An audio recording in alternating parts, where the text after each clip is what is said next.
भावना देखकर कि मानव अपने लिए सुख चाहता है, ठीक है, लेकिन दूसरे को दुख के गड्ढे में डालता है, ये संसार की बात उन्हें घर कर गई और उन्होंने तुरंत सोच लिया कि संसार आसार है, इसमें स्वार्थ से भरा ये मानव क्या नहीं करता है। देख लिया मैंने संसार, मुझे ही धोखा दे दिया, मुझसे आज्ञा मांगना चाहिए, लेकिन अपने अनुसार मुझे जो चलाने की बात आ गई, ये बहुत कष्टदायक है। इस संसार में रहना ठीक नहीं है। जिसको अपना समझते वही पराया निकलता है। अब किस पर विश्वास करें? तुरंत संसार को छोड़ने के लिए तैयार हो गए, दीक्षा धारण करने के लिए। जो कहा सो वरदान दिया और जंगल जाने लगे। बहुत मनाया, बहुत रोका, सब रोए गाए लेकिन नहीं माने और उन्होंने जंगल में जाकर के संन्यास ले लिया। दिगंबरी दीक्षा लेकर के वे आत्मज्ञान में लीन हुए। ऐसे राजा दशरथ धन्य इतने महान थे और वरदान मांगने वाली भरत की मां कैकेयी। अब क्या हो सकता है? अब कुछ नहीं हो सकता। जो हो गया घट गया। मुनि बनने के बाद किसी को वापस नहीं। हमने क्या ऐसा बहुत बड़ा अपराध कर दिया है, सारे लोग हमसे दुखित हो गए। वरदान मांगा लेकिन ऐसा मांगा कि पूरा राज्य दुखित हो गया, पूरा देश दुखित हो गया। अपने लिए चीज मांगना ठीक है, लेकिन दूसरे के लिए कष्ट में डालना ठीक नहीं है। ये एक प्रकार का छल है, एक प्रकार का कपट है, एक सलाह दे देते। इस बात को हमें क्यों कहना है? ये तो उनकी बात है, वे क्या चाहते हैं। और ये कभी जो ऐसा चाह भी नहीं सकते, ऐसा सोच भी नहीं सकते, उस बात को कह दिया, ये उनके बैराग का कारण बन गया, निमित्त बन गया। और राम की मां तो कौशल्या, जो भी ठीक है, राज्य मिला, कोई दुख नहीं, लेकिन बेटे को वनवास की बात उन्हें भी सहन नहीं हुई। देवी रुदल मचाना चाहती रही, लेकिन अब कुछ होने वाला नहीं है। और सभी माताएं, चाहे लक्ष्मण की माता सुमित्रा हो, चाहे शत्रुघ्न की माता अपराजिता हो, सबके लिए कष्ट तो हुआ ही था। बड़े कष्ट से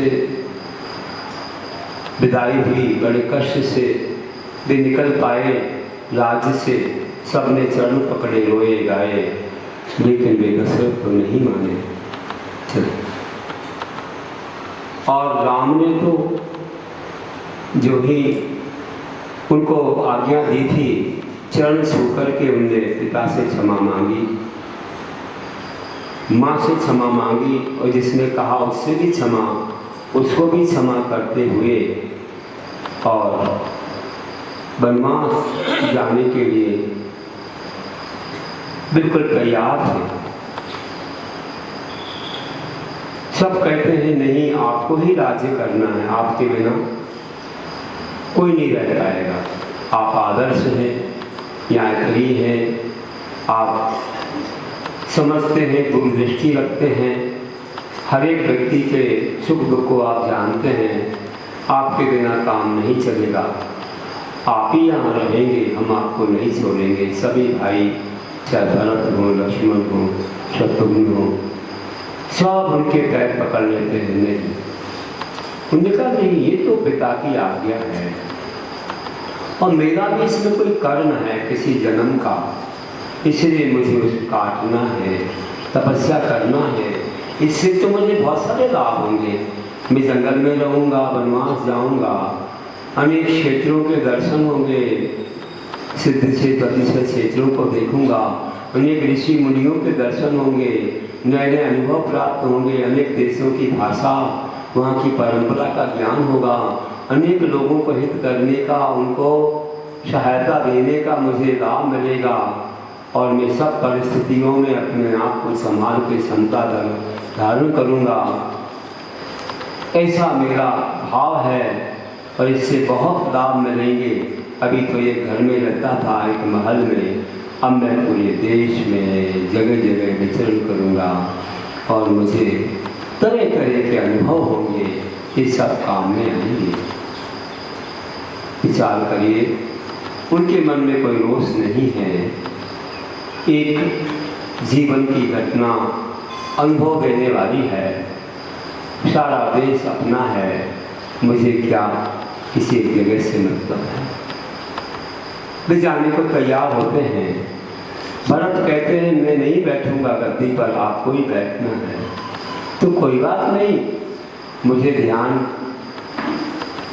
करते रहना और बैठिए, कोई दिक्कत नहीं। नहीं, मुझे भी बैराग हो गया है संसार की असारता को देख करके। ऐसी माँ कैसी माँ है, ये माँ है क्या जो अपने ही एक पुत्र को बदमाश पर भेज रही है। नहीं, धिक्कार है, मुझे ऐसा सुख नहीं चाहिए, किसी को दुखी करके मैं सुख चाहूँ नहीं चाहता। मैं भी जंगल जाऊँगा, पिता के रास्ते चलूँगा, उनके मार्ग पर जाके मैं भी संन्यास को धारण करूँगा, मैं भी दीक्षा दूँगा। नहीं नहीं भैया, ऐसा मत करो, मेरी बात मानो, मेरी आज्ञा मानो, तुम्हें करना है तो कर लेना, लेकिन अभी पिता की जो आज्ञा है उसका पालन करो। और मेरी भी एक आज्ञा है कि तुम इस गद्दी पर बैठो। बहुत कहने के बाद, बहुत मनाने के बाद उन्होंने कहा कुछ नहीं, आपके चरण ही इस गद्दी पर रहेंगे, मैं तो बस रक्षा करता रहूँगा और कुछ नहीं। और मैं वादा करता हूँ, आप भी मुझे नहीं रोकेंगे कि आपके वापस आते ही मैं दीक्षा को धारण कर दूंगा, एक पल भी नहीं रुकूंगा। आप मुझे आश्वस्त कीजिए। तब उन्होंने कहा बिल्कुल ठीक है, मैं नहीं रुकूंगा, लेकिन अभी तो मैं बैठूंगा। देखिए कैसे ये है सरल भाव, ये है आर्जव धर्म के भाव। जगत की कुटिलता को देखकर, मायाचार को देखकर चाहे माँ ही क्यों ना हो, मैं नहीं स्वीकार करूंगा। ये मायाचार, अपने पुत्र को राज, दूसरे के लिए वनवास, बिल्कुल ही पसंद नहीं है मुझे। क्षमा सबको किया है, लेकिन हम इस पाप को, इस मायाचार को पसंद नहीं करते। और समझो माँ से मौनी हो गए हो, बैठे। राम जब जाने लगे तो देखो नहीं माने हैं, सबने रोका है, सबने बहुत चरण पकड़े, मनाया, सब कुछ किया, फिर भी जा रहे हैं और सबको कह रहे हैं मैं जल्दी वापस आऊँगा, आप सब लोग भरत की आज्ञा में रहिए। भरत ने कहा है बस आपके चरण ही वहाँ हैं। जा रहे थे, सारी माताएं रो रही थी, अब तो केकई भी रोने लगी कि मैंने ये क्या अनर्थ कर दिया, क्या अनर्थ कर दिया मैंने, कैसे वचन निकल गए, कौन से कर्म से, मुझे क्षमा करो। सबसे क्षमा मांग रही है, सबसे क्षमा। दशरथ राजा से भी क्षमा मांगी थी, दीक्षा के बाद भी क्षमा मांगी, सबसे क्षमा मांगी, सारी रानियों से मांगी, सारे पुत्रों से मांगी, रो रही हैं तो वे जा रही, सारी प्रजा आंसू बहा रही है, सबकी आंखों से गंगा गंगा बह रही है, सब देख रहे हैं मगर किसी की आंखें नहीं खुल रही है। राम जा रहे हैं, सबको अच्छी सद्भावना का भाव आते हुए जा रहे हैं और जा रहे हैं, उनके पीछे लक्ष्मण भी जा रहे हैं। भेजने तो सभी गए थे, सब भाई और माताएं, पूरा राज्य ही, सब लोग।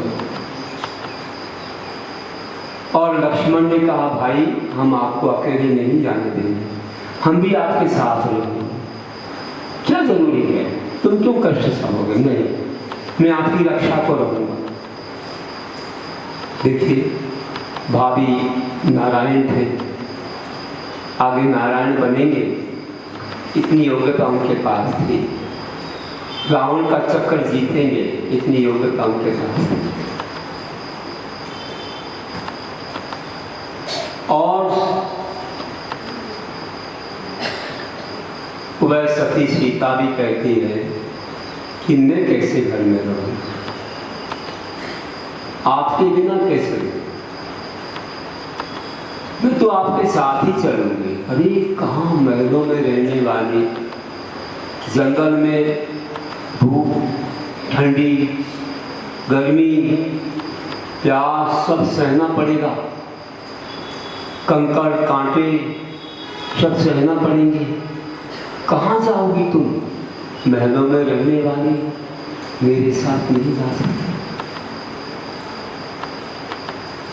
तुम घर में ही रहो और यहाँ ही सब कुछ पल पाएगा, सब कुछ हो पाएगा, तुम्हारा जीवन सुरक्षित रहेगा। नहीं तो क्या कहेंगे, क्या कहेंगे मेरे ससुराल के लोग कि देखो एक नारी को भी ऐसे भटका रहे हैं जंगल में, तुम यही रहो।